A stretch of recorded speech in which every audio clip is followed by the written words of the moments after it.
Hi and welcome to Tonya Creates. My name is Tonya Edit. In this video, I'm going to show you how to distribute any item around a circle in Illustrator. I have gone ahead to create the document size. This is a squared sized document. My dimensions are 318 by 318. You can have whatever size you want, but I just used the square size just to help me constrain my circle perfectly on the artboard. So I will go ahead and drag out guides, and if you don't see your rulers, so what you just do, you just press Ctrl R to show your ruler. So I drag out the guides and I drag out the horizontal and the vertical guides, and right now it is locked.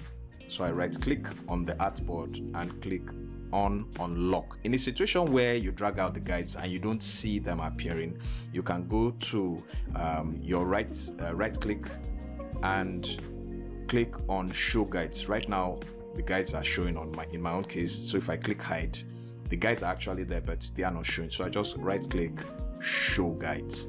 So what I'll do is that I'm going to right click also and unlock the guides. I've unlocked it, but by default it's normally locked, so I cannot select it. So I go to right click and unlock the guide so that I can select it. I go to my align panel, click on align to artboard. If your align panel is not showing, just go to a window align, or you press your shift and F7. All right, so I select the guides. I make sure that align is set to align to artboard. I click vertical and horizontal alignment to make sure it aligns to the center of my artboard. So I right click to lock the guide so that I don't mistakenly move it. So the next thing I'll do is that I go to my tools panel, I click on my ellipse tool, and I come to the center where the guides intersect. I hold down my shift and my alt and drag out from the center to give me a perfect circle. Once I've done that, I've released. I want to give it an outline or a stroke. I just come in here. I can make it a little big. I think I'm okay with that.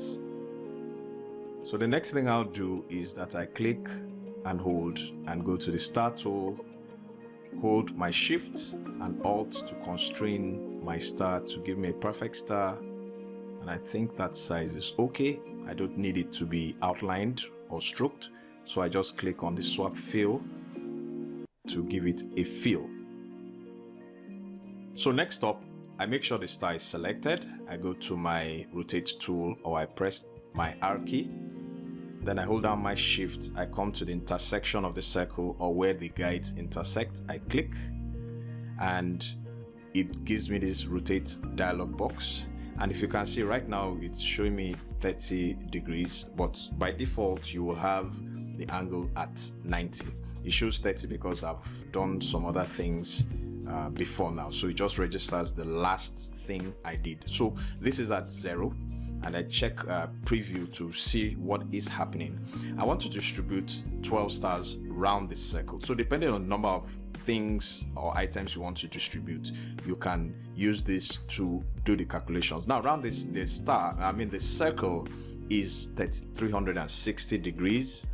360 divided by 12 to give me the angle of the distribution. So once I click divided by 12 and I tap, it shows me that the stars with the 12 stars will be distributed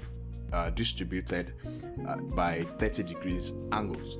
So once I have that, I click on copy, not on OK, because if I click OK, it moves the star by 30 degrees.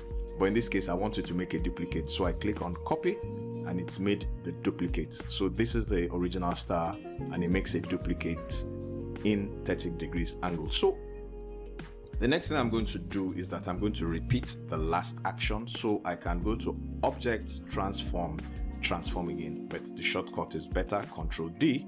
So I just click out there. So I hold down my Ctrl and tap D a number of times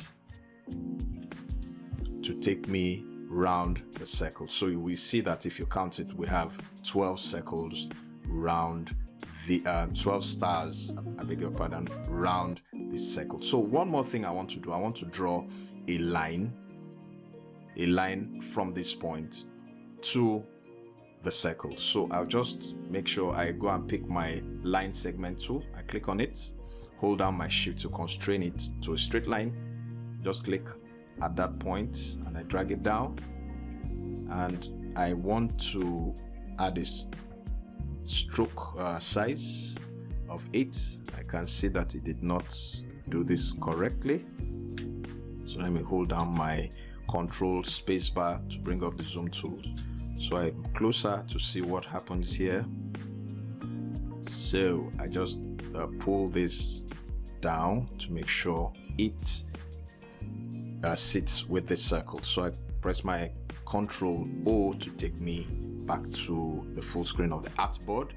So like I did for the stars, I click on my rotate tool, I hold down my Alt, click at the center intersection point, and 30 degrees is okay because I want it to lap on all the stars. So I click on copy, then I repeat that step by going to Control D, tapping a number of times to distribute round, and that does or distributes the line for me. So one more thing I want to do, I want to do another line segment, but this time around I want to have an angled line. So I click on the line segment tool, hold down my shift to constrain, and I go to my properties panel. I want to angle this line to 45 degrees. I go to my rectangle tool, hold down my Alt, click. This time around I want to have more lines distributed or going round, and in this case I want, say, 20 lines. So I type in 360 degrees divided by 20,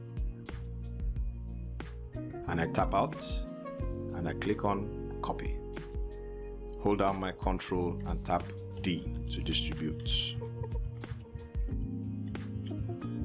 All right, so you can see that using those simple steps, we have been able to distribute 3 different items: the star, the straight line segment, and the angled line segment,